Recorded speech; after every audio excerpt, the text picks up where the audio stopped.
What's up, fellow gamers? Phreak here. I'm the design lead of Summoners Rift Team's live pod, and I'm here to talk to you about patch 25.17. Let's first talk about patch 25.16. So we released two micro patches in the early days, the first week of the previous patch. The first one was a silence micro patch. He was disabled for a short time. There was a bug with how his passive calculated crit damage. I'm always happy to say it wasn't me who caused it. Hooray. This bug had been in the game since, I think it was February of 24, when he was rescripted lightly to give him the ability to crit his passive auto. And there was a small mistake by the person who did the implementation. Everything else was done correctly, but specifically the primary target to damage, the tag allow crit, I think, was checked in the apply damage block, and that meant that even though we were calculating his total AD and his crit damage and putting the damage on top properly to the single target, it then took the entire damage chunk, which was 412 or whatever, and said, oh, and then we should multiply that by crit as well. And so this is why not only would you crit for 2.15x the total damage of the passive, but you would also get 1.15x the total AD before then doubling that number again. So obviously that was bugged. It was not remotely okay. So we disabled him, we then micropatched it. Okay, it ended up being a one-line fix. Fine. The second one, we had a bug with Singed that was worth micropatching. This ended up being very meaningfully power positive. So the observed bug, well, the observed kind of two bugs, was like, hey, I can I forget if it was you could damage yourself actually, but you could you would poison trail through a minion wave, and you'd have the cosmic drive buff, and you'd start ticking up Riftmaker and whatnot. And it's that doesn't make any sense. And I forget if you would bring up Landry's, but anyway, the underlying bug was actually twofold. And the reason why it wasn't discovered before it went out was that there were two bugs here, both of which are my fault. So what I intended to do was tell Singed, hey, when you go to poison a target, if they're not already poisoned, deal a tick of damage, then give them a lockout buff, so I don't do this 17 times in a single frame, and then buff them a quarter second later, or actually a tenth of a second later, which is what Rumble does. So my mistake was twofold. One, I forgot to change the receiving unit to the actual target. The receiving unit was Singed. So Singed was trying to damage himself anytime he poisoned a new target, which is why when he poisoned a minion wave, Cosmic Drive would turn on, because he's trying to poison and thus damage a champion. Well, not trying to poison, he's trying to damage a champion. Singed is a champion, Cosmic Drive would turn on, Riftmaker would start counting up. Why was it taking damage? The second bug. I also named the variable wrong. Well, kind of. I essentially didn't pull in the right variables to say, oh, by the way, take the damage calc, divide it by the tick rate, and then deal that as damage. Well, tick rate resolved to 0 because I didn't set up the variable properly. So Singed was dealing 0 damage to himself with his first tick of the poison. And so with the micro patch, I fixed both of those bugs. Now he was dealing 1 tick of damage to his target, which also meant, by the way, if you look at Singed's win rate by day, if you go to a stats website that shows you win rate by day, it'll be oh, Singed basically didn't gain win rate on day of the patch. Yeah, he had this cosmic drive bug, which I would argue is often positive to him. But of course, he was also missing the tick of damage he was supposed to get, which means blue side Singed, in a way, got directly nerfed because he was losing a tick of damage he used to get. Though he had other things like the refresh rate actually mattering for him. Red side Singed never had the tick in the first place, so red side Singed simply got better, aside from item interactions, because he, just, again, the refresh rate mattering here. So by fixing both bugs, Singed win rate skyrocketed because we suddenly gave him his first tick out of nowhere. Again, deservedly so. He's meant to get it, but we saw his win rate jump up by a very, very large amount. We have to do compensation buffs, or nerfs rather. We'll talk about them later on. Otherwise, though, as far as how Rumble and Singed landed, Rumble's blue-red win rate gap dropped by more than half. It's now fairly average for a champion. Virtually every champion in the game has a blue-red side win rate delta. I did not believe that everyone's going to go back to 0 just because Rumble is going to be flat. It's obviously not the case here. But Rumble appears to be pretty normal for a league champion now in terms of blue-red delta. Singed dropped by a little bit less. Again, I talked about the tick rate refresh change coming in. The tick rate refresh update is a blue side buff. The getting your first tick actually right away is a red side buff. The overall red-blue win rate difference shrunk, I believe, from memory, though I'm less sure of this one, is Singed is also in a spot where the blue-red is instead of number 7 in the game is average again. So great, both those champs are in a better spot now. But again, both are pretty clearly stronger. We're nerfing them both this patch.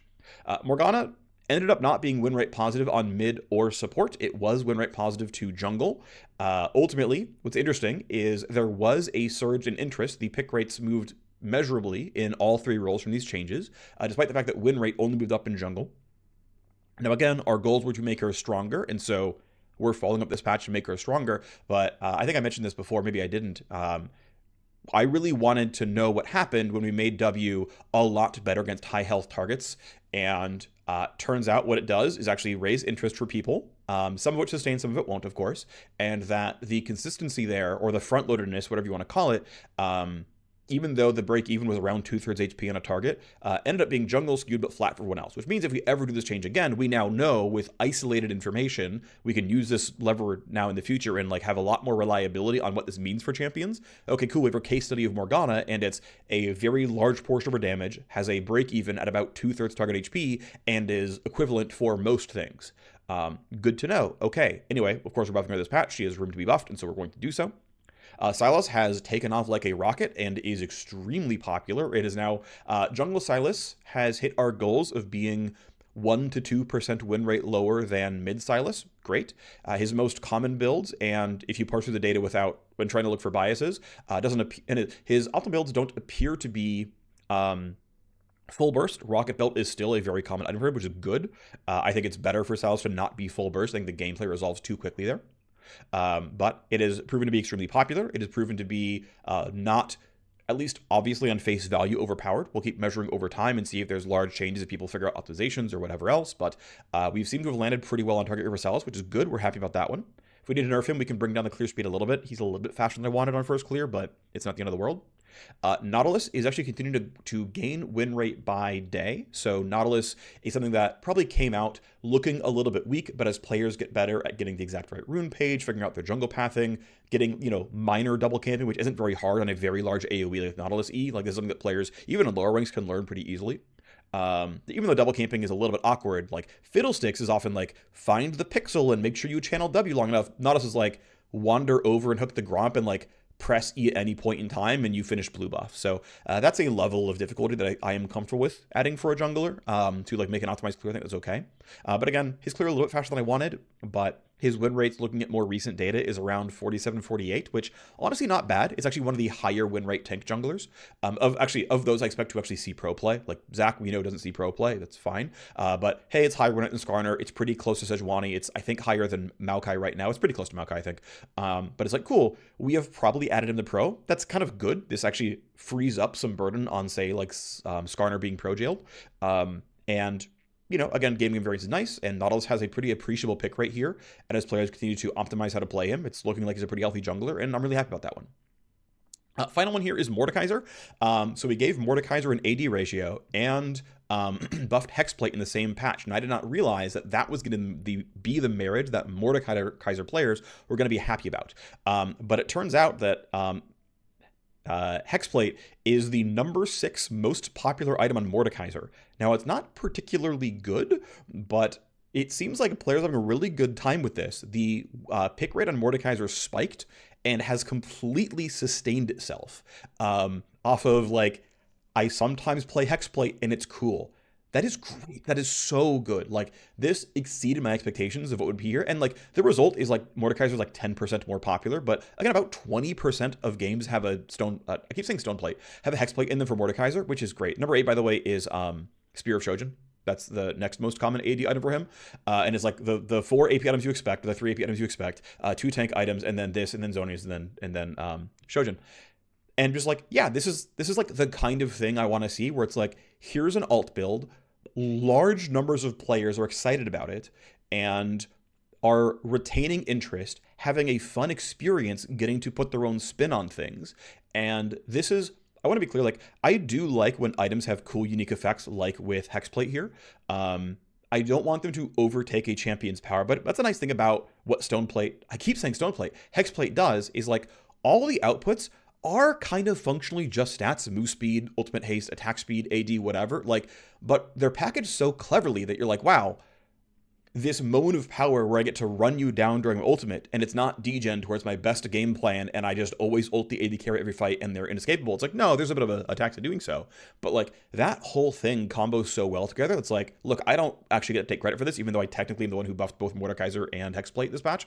But it's just like, wow, that's a really great combination that I'm really happy sees play in the game. Like, that is the exact kind of marriage that I'm very happy about. And so would love to see more wins like that. If you have cool ideas, let me know. I'm happy to entertain stuff. But to me, Mordekaiser is one of the big successes of the patch. A lot of stuff went pretty well, which is really cool to see. One thing to bring up as well, I forgot to mention it here, but the code-based solution for the bug that Rumble and Singed had is expecting to go out in 0.18. So that's going to be not this patch we're talking about now, but the one going live in 3 weeks. So I'll have to do a little bit of work to undo some of my script fixes. And we'll see. We're making sure we're building a dashboard to properly measure what that's going to mean for any other champs we may not have thought of. It's also going to mean like direct win rate increases to champs who are using minions to do this. So I'm already expecting like Corki W will literally deal more damage because you're getting that first tick. And Shyvana RE will do the same, where because the minion, she's now going to get damage in the first tick. Assuming it's applying a dot, which I'm not 100% sure is true, but I believe it is. But I know Corki is for sure. So anyway, we'll track that. It's going live in 3 weeks, but that is the current plan, and I'll just, fix up the scripts, no problem. Just wanted to kind of bring that up. Fine, let's move on. BSIS update. Of course, we're still not talking about 0.17 just yet. I wanted to kind of recap the things I have been a part of recently in BSIS. So we updated our verbal toxicity ladder last Monday. So it was right after, 4 days or so after the last video update, but we did some recalculations on how players were categorized. It increased our accuracy in terms of a higher true positive rate, and because of our higher confidence in how we're acting on players, we retuned the ladder to be more aggressive and get rid of punishments such as if you're verbally toxic, you can't play ranked games, aka your toxicity is inflicted on non-ranked players, which is clearly not a good thing, right? We should not have had that.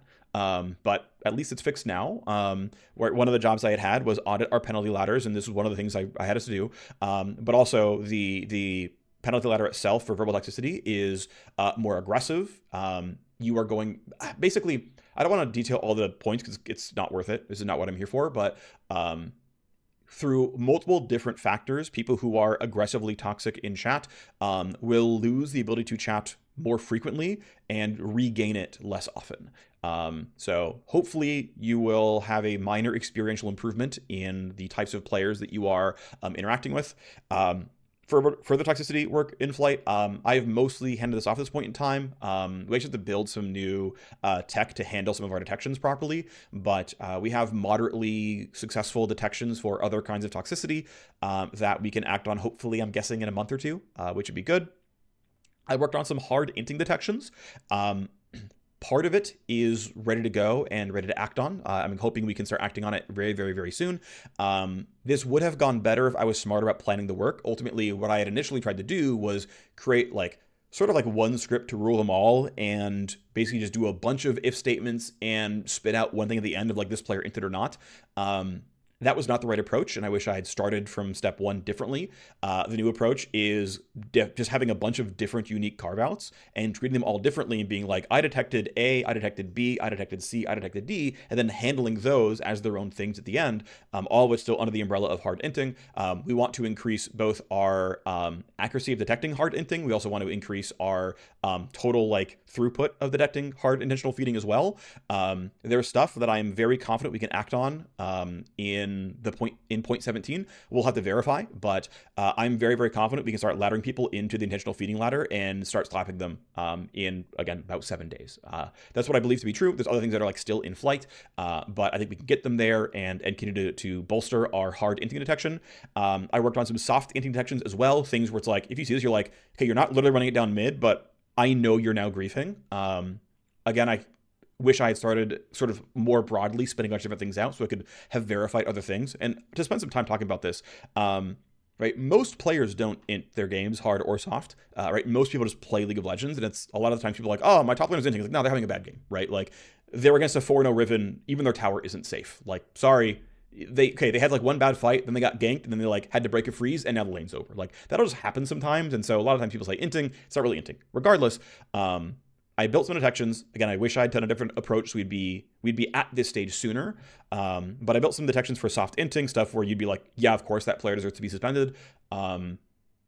We're at a state where the things that were already in for 0.16, I was like, we could probably act on some of this, but I'm very confident what's going into 0.17, and we can start acting on more players as well.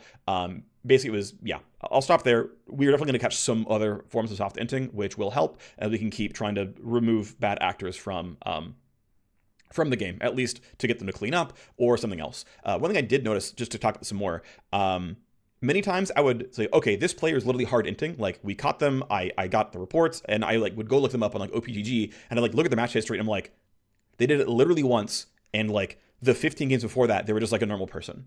And they just like decided, no, this game, I'm just going to insta-lock Shaco and sprint at the mid lane tower. And just die, and then do it again, the second I respawn. And it's like, but like you won the last game you played. What happened? What went on with you? And so most times I saw this behavior, it was not somebody who like threw a lot of games in a row. In some of my soft inting stuff, I did see like, oh, this player, like, hey, this player did this thing 3 games in a row. We didn't catch them because we didn't have a thing for this, but like this player's clearly making a habit of it. Like, anyway, so final thing is, for my stake of what's going on in Besis, I'm working on one piece of a new feature. There's something that we want to ship in season start next year. Again, I'm not giving details, but something we need to do in order to ship that feature requires some design. I spent a little bit of time last week thinking about it. It's due for me during the next 2 weeks. So my little piece of it is going to be in there, and it's like, oh, here's how we handle like this specific thing that players come into, whether earnestly or not. What do I want to do about that one? I'm pretty confident in what I'm thinking for the design there, so I'm doing a little bit of work there, but that should be in a pretty good state. And then otherwise, I'm mostly back on League gameplay. I enjoyed my time working on Besis. I do think I had at least some impact. Again, if I was better at this, I would have been more impactful, like realistically, but our detections are going to be more robust and catching more players than before I got here. Our verbal toxicity ladder is in a better state than before I got here. Our lever buster ladder also is in a better state than before I got here. That work was done a couple months ago. And I'm now mostly been focusing back on gameplay for the at least near future.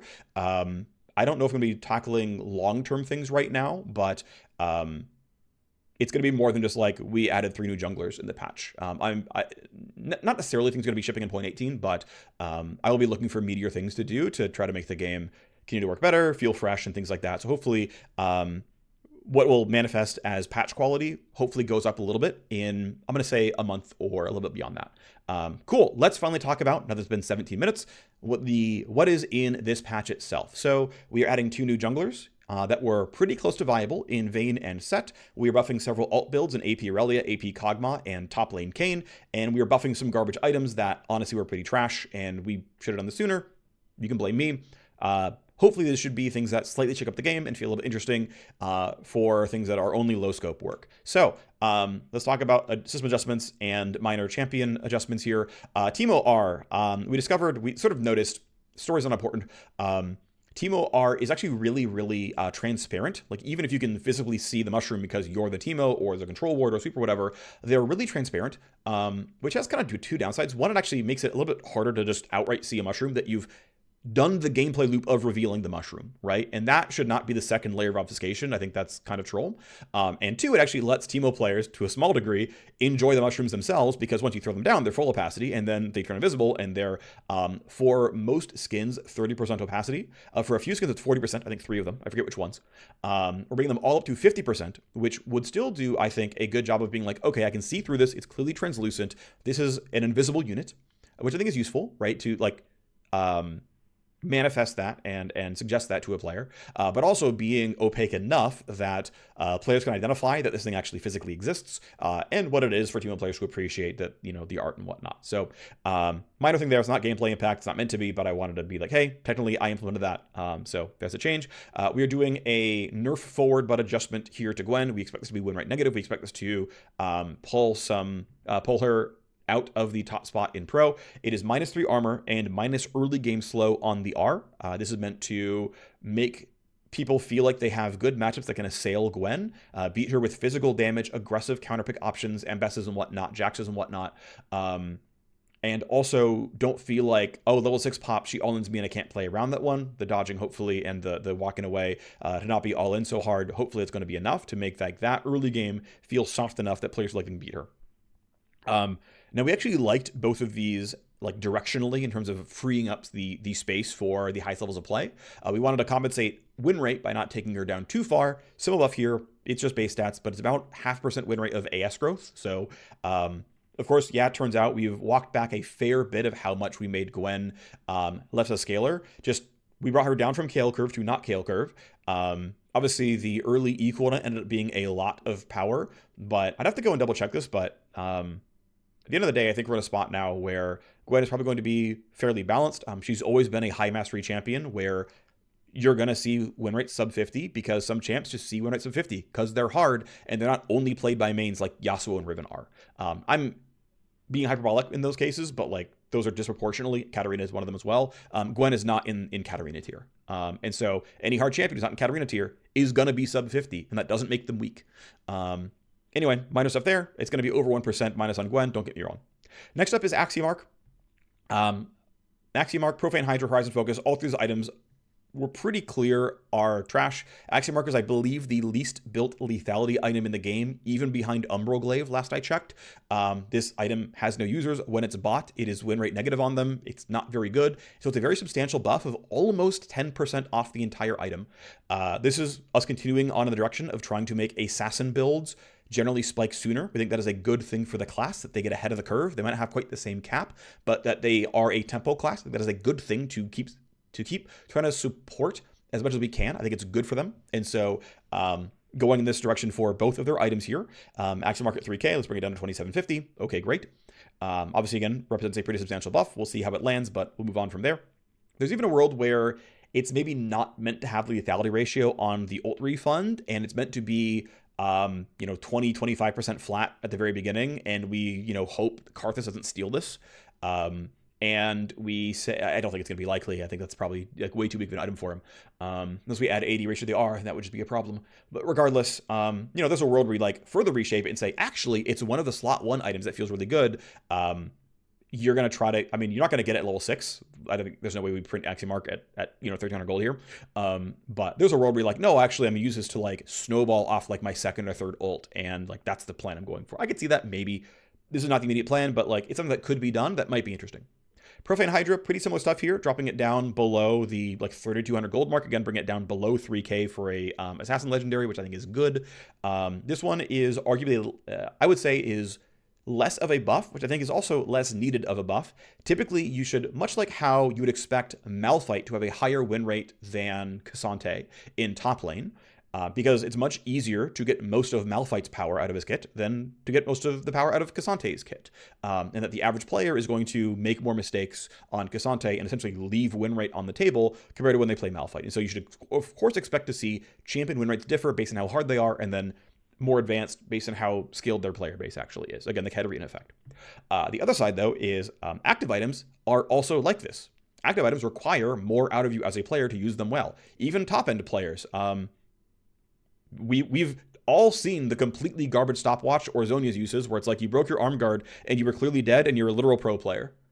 You could have saved this for a fight where it would have made a difference, right? So even like the item that literally everyone has ever used in League of Legends, people who are at the complete top echelons of the game still misuse sometimes. Like, we should expect to see items like that have lower win rates than other items because you simply can make mistakes. But my experience doing professional live balance design for now 2.5 years is players pretty strongly perceive the potential of things, not what really happens. And so like no one thinks Zhonya's is bad, even though Zhonya's is often like lower win rate than other options. Even accounting for things like you often buy Zhonya's when you're losing because you're like dying to a Zed or whatever, even accounting for that, it's still one of the lower win rate options in the mage space. Does that mean Zhonya's is bad? No. It means everyone, even people like Faker, will use Zhonya's wrong sometimes and leave winner on the table. That's just the case. And so Profane Hydra, being an active item, being that it requires you to spend some mind share on the right uses of it, that matters here, right? So this is all to say that Profane Hydra is less buffed than Axiomark, despite having really similar looking win rate data. It's still buffed. I think the item still looks a little bit weak overall, and so is worthy of getting more power, but anyway, that's the case here. And then Horizon Focus, I've just apparently got the numbers wrong. I really miscalculated what 10% damage amp situationally would do compared to having more ability power. I was clearly wrong. That's my bad. I'm sorry. So we come back with another buff. This is now, I think, 15 ability power and 100 gold off the item compared to when it was first updated by me. I will still say that the reason we did this was to give a generic non-cosmic drive option to damage-focused mages who wanted high haste. I understand Horizon Focus is not exciting. I understand that. We knew that was happening when we did this. But we basically took that sacrifice to say, like, hey, look, this is to allow, as long as it's actually strong enough to be worth buying, which currently it's not, so of course as no users because the item sucks, is to allow champions like Ari or Syndra or Talia to be like, I want another haste item. I don't want a last chapter for it. I want 25 haste in a slot, and I want to not lose a bunch of damage. And if they don't need to build Ruby Crystal, they shouldn't have to. There should be an item that serves champs like that who want to go high haste and don't have to build durability. And then for the ones who are battle mages, they have, Riftmaker, they have Cosmic Drive, whatever. But again, the item is weak. That's my bad. I was in charge of tuning. I screwed up. Sorry about that one. But trying to put it in a spot where at least it's viable and you have some flavor with the reveal, which again, it's not a ton. Don't get me wrong. It's very little power. But it was to at least have this item that we currently had and be like, here, sort of that stat profile. Let's broaden it by removing the ranged gate. Now there's a world where we'd be like, it's just 10% damage up the champions, and that would probably be acceptable. At least it would be like some text. But anyway, let's move on because we're here to talk about champion individual changes here. So first up is direct buffs to various alt builds. First is AP Aurelia. The R, we are really hesitant to add any more power to. Two reasons why. One, the R can double hit and already has a 1.4 AP ratio, which is very high for a fairly fast spell you can R flash to use. And two, which I don't want to come across as a Sylas hater. I think Sylas is a very cool champion. But one thing that rubs me the wrong way as a player and a designer is if you give a champion an AP ratio on their ultimate, as an alt build, isn't it cool? That often just turns into, or it can turn into, Sylas counters me even harder now. And I find that to be pretty, I find it very hard to be like, oh yeah, I'm a player of this champion, and you gave me a buff that buffs one of my opponents. And I think that feels really bad when, even for Malphite, most Malphite players globally are not AP Malphite. Don't measure ARAM. ARAM players will play AP Malphite. Fine, whatever. But most Malphite players play AD Malphite. And I'm not saying AP Malphite, they play Tank Malphite. I'm not saying that it's wrong for AP Malphite to exist. I think that's fine. But one thing that I feel kind of bad about is, Malphite runs into Sylas a whole lot, and he uses that ult better than Malphite does in most games because Malphite builds tank a lot of the time. And it feels really bad to me that, this thing that enables your meme build just makes you lose your worst matchup even harder. That kind of sucks, a little bit, right? And so in this case here for Aurelia, it's this thing already has a functional 1.4 AoE ability power ratio. I don't think it should go higher. That just sounds like a Sylas buff that Aurelia players aren't going to get to enjoy very often. So the changes here are instead to her W and her E. So there's two things I want to talk about alt builds here. Here's the very short alt build framework. Okay. Number one, the playstyle should be distinct from the other build. This is one thing that August will actually bring up as something he doesn't like about current Kayle, which is AP Kayle and AD Kayle are basically the same champion. AP Kayle has a W buff and AD Kayle does not, but they otherwise have basically the same outputs. And I'm sure given time, he'd love to kind of spread those around. But that is kind of functionally true, right? They're basically the same champion right now. And that means that Kayle doesn't really have alt builds. He just has a mathematically correct build. Right, I think Akali's here as well. There is no AD Akali build, it's just Akali. And of course, AD isn't very good, so off you go. At least by comparison, AD Mordekaiser, oh, my autos and Q are better, but I don't bump E damage, I don't bump my Storm. I need to keep hitting you, or AD Mordekaiser doesn't do anything, which is why, Hexplate works on him, because it says get into range to auto attack, right? That part works, I think, decently well. It's not as good, that's okay. So that's one part of the framework, is it has to be distinct. And so this is why we're not giving Aurelia Q or passive an AP ratio. Aurelia AD is about passive control and landing a good Q and dealing a bunch of damage. And W's are a post, whatever, E is a setup stun, whatever. We go to AP Aurelia and it's W is a nuke. E is a nuke / really good harass. And yeah, you can auto to clean things up if you want, but you don't have the same outputs. I guess you might build Nashor's Tooth and segue into it. That's because you bought Nashor's Tooth, the item that says go auto attack people. You don't have to build that. You can go Lichbane and Now your Q is a nuke. Okay, fine. But again, you're using the items to do that get them to do it innately. And so that to me is important. The other is that the build is not degenerate, that the gameplay itself is acceptable. So one thing that was briefly mentioned was like, hey, there is a fairly large and sustained cohort of AP Callista players. And it's like, well, I tuned the AP ratio on Callista E to make the net total damage of rend autos per point in gold just as good as buying AD. And they even still do physical damage, so it's not like it's going to get any better with like, you know, resist or whatnot, right? But of course, what that means is if you like fail to rend, you're missing damage, and if you literally, you know, don't have any Q damage, you're missing damage there as well. And so it was known that AP Callista wouldn't be better than AD Callista. There's no way it would be, because it's the same damage per auto attack if you use E, and then in any other condition, it's just like clearly worse. And the thing is, I don't think a balanced version of AP Callista, where we don't say, but also your Q is the same spell, and now you're just Callista the same champion, is reasonable as gameplay. A champion who literally only has rend for damage, just like, I think things break down. Now, again, the build is not complete garbage. It's like, I think it's like 45 when like regular Callista is like 47. But it's like clearly worse, and we knew that. And you know, it fails the other test, which is like the gameplay would be of quality. I believe that Aurelia E, W, and what she already has of R is a reasonable gameplay pattern. I guess we'll see. If the numbers are wrong, we'll have to retune them, but that's what I believe to be true. So that's the changes. Kayn, top lane Kayn, I think has a reason to be useful as well. We're taking 10 flat mana off Q and 20 flat mana off W. Kayn already has really high mana regen and mana pools.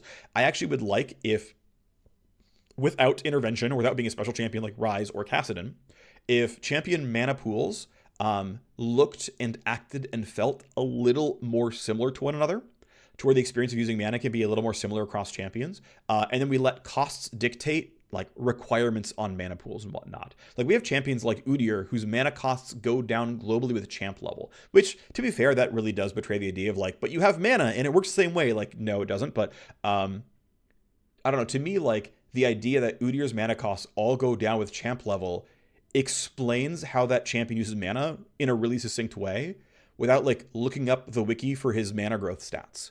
This is a really minor thing, and it's not terribly important. I don't think it manifests in League being a substantially better game. But I think there is a very, very small, like, oh, we took some care in this, and I think it's like very lightly useful. If mana pools look and act a little bit similarly, and you have exceptions when it's important, again, Ryze and Kassadin being great examples of unique mana pools that are just not like other mana pools, and that's fine. It's actually a good thing. And it actually helps them stand out then, right? It's a really minor thing, though, but anyway, it's like, oh, well, Kayn already has a good amount of mana and mana regen. Let's go over the costs then, so that he's like, yeah, still top quarter in terms of like mana pool numbers, but bring the cost down enough such that lane Kayn has a play style. Lane Kayn is not terribly weak. He's a bit weak for sure. He has room for buffs. That's why we're buffing him. Jungle Kayn is fine. He basically won't feel mana cost changes. They'll be a very, very light mana win rate, but not very much. And of course, lane Kayn gets stronger. AP Kog'Maw, we are buffing the Q, W, and R AP ratios. Notably, we're not buffing the E AP ratio because we saw what happened when AP Kog'Maw maxed E in bot lane, and the gameplay quality was very, very low. So we didn't buff the E rank up, we didn't buff the E AP ratio. Turns out non-interactive wave clear is much more acceptable in mid when like we wave cleared and then I roamed mid and did something. Whereas like it's bot lane, I wave cleared and I'm level 3 Vayne. I guess I'll hide under my tower and hope Viego doesn't show up. Right? And so anyway, two things here. One, we think there's room for meaningful buffs on AP Kog'Maw in mid lane. Keep in mind that if he's not landing Q on you, he's not feeling the AP ratio here. If he's not using W to attack you, he's not feeling the AP ratio here. And to his level 11 for his rank 2 ultimate, he's not feeling the AP ratio there as well. So even though there are 3 different numbers that all look pretty big, this is not, I think, a ton of power. I think it should make AP Kog'Maw reasonably viable. We'll see what happens. Other thing is, if this means AP Kog'Maw is kind of a build in bot lane, okay, we'll see. I think he's not going to have the same kind of auto wave clear because we've already nerfed the E outputs to make that hopefully not the obvious case. And also if it means that the more conventional Kog'Maw build is to go for a Nashor's Tooth somewhere, that's great. We've added another item to Kog'Maw. It's a win all around, right? And then he has his cool hybrid build where like his Q and R actually matter. And That seems like a positive. That hybrid Kog'Maw is good because it means he's going to manifest his kit differently because other strengths are accentuated, like landing the Q skill shot and that being important, and training someone down with R. And maybe now he wants to find a way to get mana so that he can, use R a bit more often, and it, creates interesting situations there. Cool, great. That seems kind of neat to me. Next up is Nilah. Now, I want to be really, really clear. I do not believe this will make Nilah jungle viable. From what data we have, which is very limited, she's around a 38% win rate jungler. That is incredibly far from viable. Now, from my tests doing some Nilah clears, this does make her kill raptors faster. By the time she kills Big Raptor, the entire camp is dead. Whereas before, she would have to waste a couple autos and wait for the pet from my testing. Though maybe someone had something different. And so she saves 2 seconds on small raptors. Wolves felt similar from memory, though at this point it's been a couple of days, so I could be misremembering. But Rolls were in a similar boat where it saves you, 2 seconds, finishing off small wolves here. And the rest of your camps, like, you are often just using the active Q to kill the split Krugs. To be clear, does save you some time on your clear. I don't expect Nilah's clear to be very good. I think it's going to be one of the slowest in the game still, and she would need a lot of work to become a good jungler or a good laner. Minor story time here. One of the designers, actually her original designer, had spent some time about a year ago or so trialing what it might be like to have Nilah work in jungle and solo lanes. And the example changes were like, get rid of the XP share passive and buff the kit a whole bunch. And my recollection of the findings were that the champion didn't just feel fully functional as a gank pattern. Like, the dash is too short. She had no CC. She like dashed in range to right click you, and it wasn't even that good. And it's like, Master use this but better. Even just like, I can run at you with R, and like, yeah, I'm trying to farm till 6, but then I have Alpha Strike, and it like resets and stuff. And so it ended up getting scrapped with some learnings that we could pick it back up and maybe find something down the line. But there were like pretty substantial gaps in the kit that just, buffing numbers didn't appear to solve. End of the day, I don't believe this will make Nilah jungle particularly good. I think she'll still be quite weak. I think she'll be in the low 40s. But if the result is there is a large surge of would-be Nilah jungle players, and actually she's like 44 and the clear is like 331, and we can shave 10 seconds off that and get her to 48, and players are going to have fun, okay, sure, right? But I don't expect this to be the case. If there's actually easy follow-up, and even though our testing was that like this didn't manifest in a quality kit, if players are having fun, then players are having fun, and that's awesome. I just don't think that's true. So the way I want to consider this is I don't spend a lot of time on something that's basically a nothing change. What this really is just removing a rule from her kit, because hey, her splash is 30% to monsters, but I think it's fair. It makes sense. But the splash doing 30% to minions, which is fair and makes sense. The 10% splash to monsters is just an extra rule stapled on that isn't really needed. That isn't holding down something that is needed to be held down. And so I consider this change, like, technically, yes, it's an alt build buff to Nilah jungle. There's one fewer rule to think about, and your splash is only reduced against minions now. Congratulations. Let's finally move on. Set is also pretty close here in terms of overall power. There's a bit of room for players to optimize their ability or whatnot. Of course there is, but Set is actually pretty close. His clear is not that bad. And actually has kind of a real player base for essentially in a lot of cases, like going down the line of like, here are chance people kind of play. And we can envision that the path to being a viable jungler is like kind of reasonable. And we think we can get you there by making your clear just like normal. And so Set E already had a monster mod on it, and so I just came in and said, let's just increase the monster mod a bit. This ended up doing pretty good things for breakpoints around finishing off raptors and wolves and whatnot, and just the entire clear is a little bit nicer. Keep in mind, you don't learn E until level 2, and so as the baseline E is plus 100 damage to monsters, this is going to be, 125 to 250 to monster based on champ level, because you learn E at level 2 if you're going to do like a red or blue start or whatever. Then the actual damage here is quite a bit higher, because it's going to be like 135 in or whatever else. So slightly higher buff than it looks like on paper, because you're going to get like actually plus 34 damage whatever on your first E, and should make it clear pretty decent. Final one here is Vayne. Vayne was also reasonably close in actual win rate and power level, and actually had a measurable player base where like there actually are some Vayne jungle players. Now, a lot of people who try Vayne jungle do it completely wrong. You should learn W at level 1. It is clearly better for your clear speed, and you should still max Q, because maxing W is not worth it. Now, one concern I have, and it's too late to change this, is by making the W monster damage scale with rank. It is an incentive to max W first, which is not correct for Vayne jungle. And so I have a small worry about that for sure. But other than that, start W, max E. Sorry, wow. Start W, max Q. And you should look pretty decent here. Ultimately, we're just changing the monster damage from 6 to 10% max HP with a cap of 200 to it just always deals a flat 140 to 200 based on the rank of your W.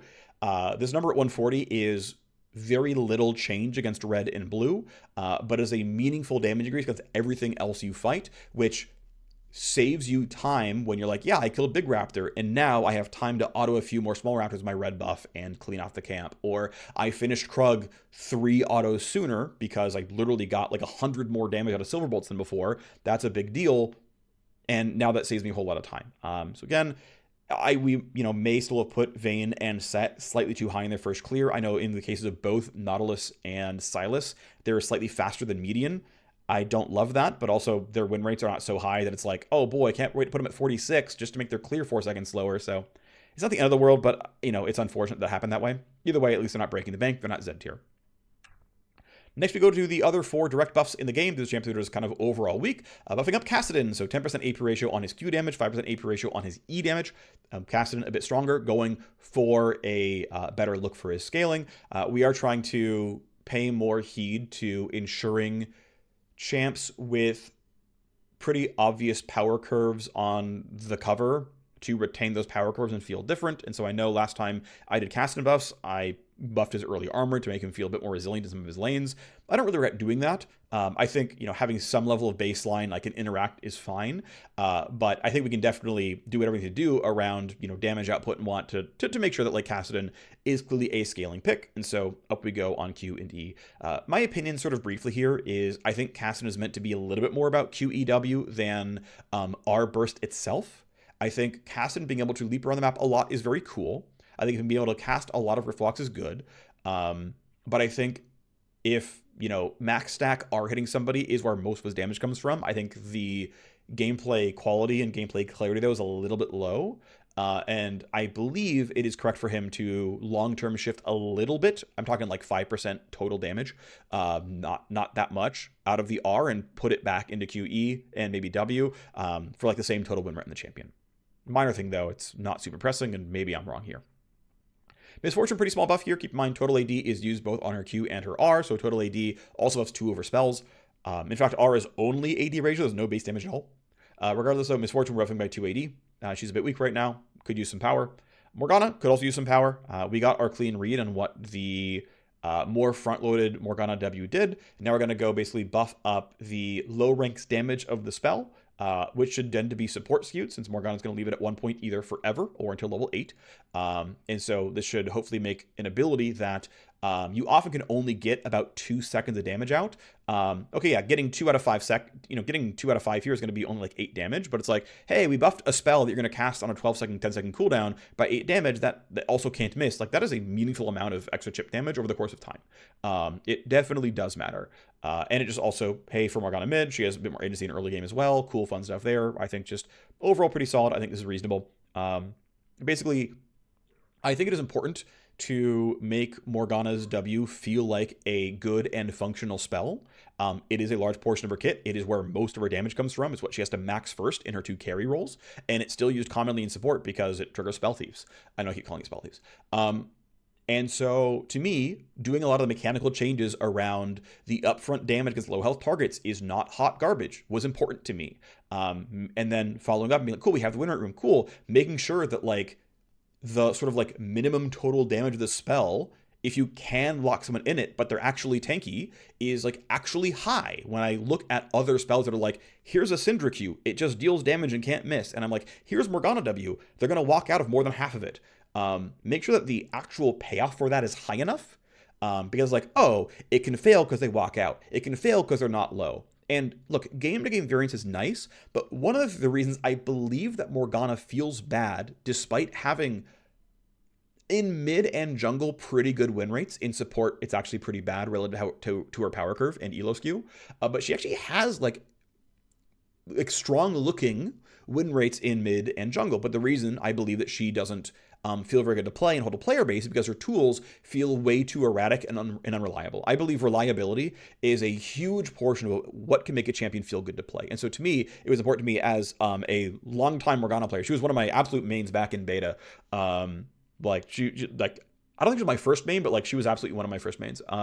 Like W felt way the hell more reliable in 2009. And yes, champions move around faster, whatnot. Like, don't get me wrong, Q lasted longer, whatnot. But it was like, you know, my W didn't hedge me so often back in the day. And so to me, it was like, okay, we can keep the situational mechanic around the W, but it's only double. It's not 2.7x.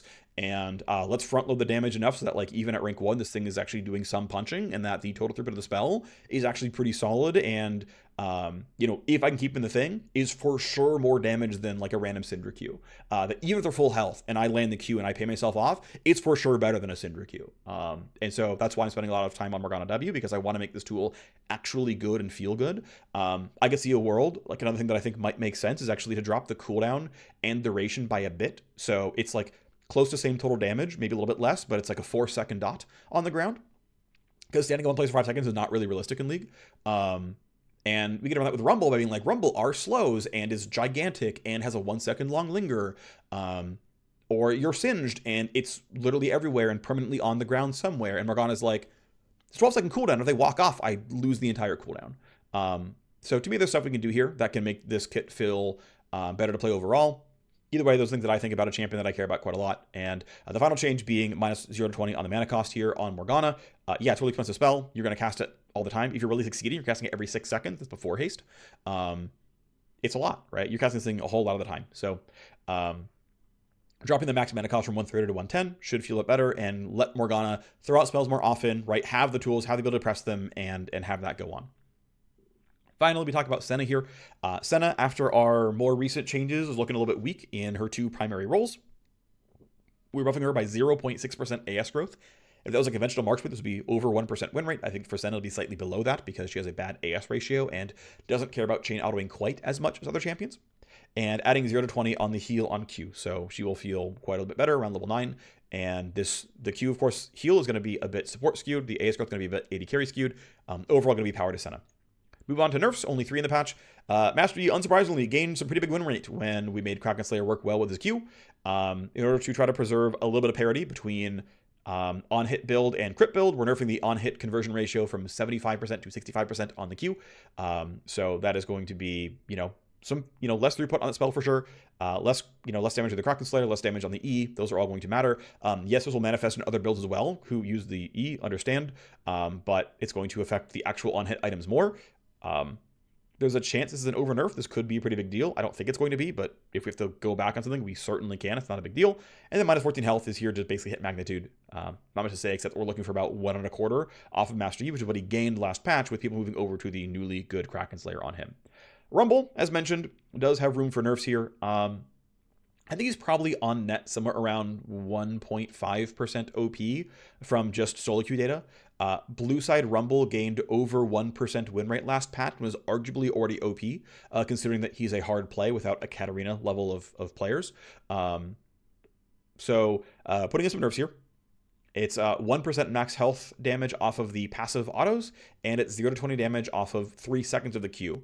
The Q is still coded as here's the damage of 3 seconds, and we're not going to change that. It is incredibly awkward to deal with minor ticks of damage here. I know like the official League Wiki loves to break things down into like, here's the damage per tick of something, and here's the damage, like maximum total damage of like lingering something. I think the max total damage is great. But per tick always feels weird to me because I don't think it's the way people experience the game. I think they experience it in seconds. This is not to rail on the wiki people. I think they're great and they're wonderful. I've actually spoken to them about this already and they've been like, nah, we're not doing that. Like, I understand. But regardless, Rumble Q is scripted on our end as here's the damage over 3 seconds, which gives it numbers we can actually read and put in the tooltip and the players can appreciate and understand. And it's like, yeah, the real total damage is 3.5 seconds. I don't care. That's fine. We're not really lying to players. I don't think anyway. Maybe we are, but like I don't think it's a big problem. I have my experience has been that tooltips are overrated in terms of their value, and so I think things being readable is useful, but minor lies don't really matter as far as I can tell. That's what I've experienced anyway so far. Regardless, yeah, it's a minor nerf to his passive. It's a minor nerf to the Q. Some rumble nerfs. Singed. basically is getting the inverse of what buff he got in the micro patch. So when Singed basically sort of came out at the start of last patch, his win rate change was basically 0. Basically, red side Singed, I mean, end of the day, whatever it was, Singed didn't really change any win rate. He basically was plus 0. And then the micro patch, we fixed him getting his first tick instantly, which he was supposed to get on Poison Trail. That was unsurprisingly a large amount of win rate gain. Who would have thought? And he gained, I think, around 2.5% from that. And so this change is removing the last tick. It's saying instead of counting up to 9, you're going to count up to 8. Instead of the buff being 2.2 seconds, it's going to be 2.0 seconds. And also, I went and retimed and retuned. If you hold shift, it tells you how much damage you will get on a stationary target if you double tap Q. It's called like approximate maximum damage, because it's like, hey, I went and tested, like, what do I get if I double tap Q on a minion? I can look at this and know, oh, I can just double tap Q and I'll kill casters, or I can double tap this and I'll kill melees, which I thought was useful, actually. Again, it's part of the reason I think totals don't really matter, is I don't think anyone actually cares. But if you're a Singed player, I thought you can hold Q and look at it.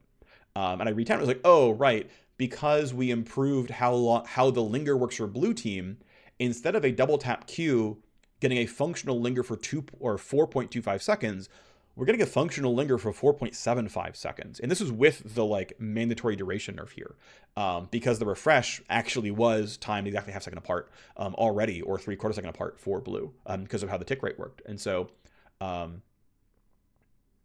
technically, and has been true now for the entire patch now, Singed is actually much better at poisoning minions who are standing still, or like are staying in his poison, because they're constantly getting the duration refreshed and then walking away after the poison trail is finally dissipated, and then still having a full 2 seconds of dot in front of them. So I expect this nerf to be slightly smaller than the buff he got by making the first tick always happen. End result should be Singed a slightly higher win rate than he was back in 0.15. Some of that coming away from blue and going up to red. That's where it is. So that is the patch. Thank you for watching. I'll see you next time. Bye-bye.